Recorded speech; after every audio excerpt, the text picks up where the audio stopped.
tangible problems. I always felt from as long as I can remember about the power of science, that it could be used to solve pressing issues or solve problems. When I studied chemistry at Princeton, it was so theoretical, unapplied, and I thought, oh, okay, well, maybe if I go into physics, it would get better. So I did, and was grossly disappointed. We were studying wave propagation, and I couldn't understand this one problem, this one equation. So I went to the professor and said, well, what's this about? Like, where does this exist? And he said, well, it actually doesn't exist. I just made it up. So it's like, oh, okay, well, so that's what we do here. And that was one of those turning points where I said, wow, what am I doing here? In the absolute abundance of resources, power, and human development and culture and everything, still there's many issues, namely the resource conflicts, poverty, war, deprivation. Survival with the awesome technology that we do have today, survival should not take a lot of time. When you really think about it, all of the wealth that we enjoy today for a modern standard of living relies on rocks, soil, sunlight, plants, water. Those are all abundant, yet the productive mechanism of society is what makes it scarce, artificially so.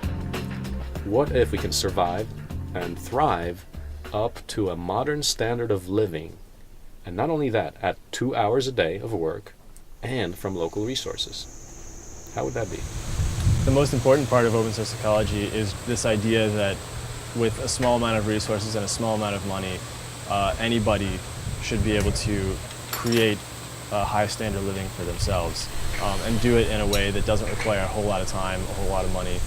People can actually be empowered by the technology that we're creating here. So rather than a big corporation deciding what machines can do for us, we can decide how we want machines to work for us. Instead of relying on other people to make things that we need, we can make everything that we need for ourselves. And we can do it better than Walmart can do it. We can do it better than slave labor in China can do it. We can make the productive capacity that we need to live the lives that we want in our own backyards, and we can do it in a sustainable way. We can make machines that we can use to create material abundance for ourselves, and then we can show other people how to do it. You have 200 people get together, and if they want to put together a self-sustaining community, they don't have that many options as far as coming up with the equipment and the machines for doing that. That's where the open source ecology really comes in, is the costs of building these machines is about 10% of what you could buy it for commercially. You know, if you take a full-blown John Deere tractor, it's almost impossible for anybody to go out and try and build one of those themselves. I mean, that's just a very custom machine. But if you're able to go and take, you know, just off-the-shelf engines and go down to your hardware store and buy steel and build it yourself, like the LifeTrack, then that's much more realistic. The benefits of a localized economy are that the power stays within the community, the economic wealth, instead of your money, the earnings, going all the way down the river. What if we can internalize that, keep that wealth in by having all that productive mechanism built in? You produce the same, the wealth stays in, you don't have to work so hard, and you can have time for your family and kids or whatever else is more important to you. So it's a lot easier, production-wise, to just have one super compatible module. The Power Cube right now works with both the LifeTrack and the CD press and the other machines that we have, like the iron worker and the cold saw.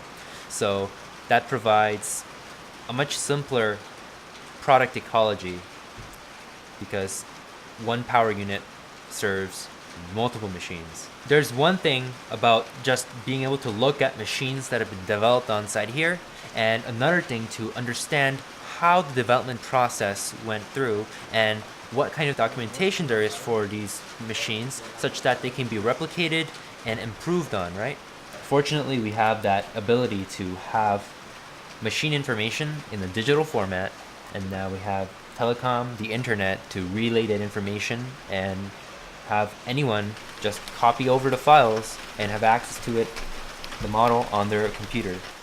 So open source ecology tries to capture the open source nature of development and the fact that we're connected to nature, to other people, to societal institutions. That all has to be considered if we're talking about a paradigm to make a better world. Open source was clearly the trend, the emerging trend that was so powerful, demonstrated with open source software like Linux, the Linux platform. When a sufficient number of people come together on a project, that project simply becomes better than anything else. So we're transitioning that into the hardware space. So what would happen if people actually collaborate on making open source hardware? We have lots of technology out there, but to organize the technology in such a way that it's accessible without barriers to people, that's a very significant move forward. Now it's there for the individuals to organize themselves and to really dig deeply, almost to what you would say a spiritual level in a way, to really change their attitudes and to take advantage of what is there and to move our civilization forward. I'm hopeful that humankind will arise to the occasion and seize the opportunity offered by this development. Open source ecology is really about creating the next economy, the open source economy. And what's that mean? It's an economy that optimizes not only production, which the present economy is really good at. It's effective in production, but distribution is not so great.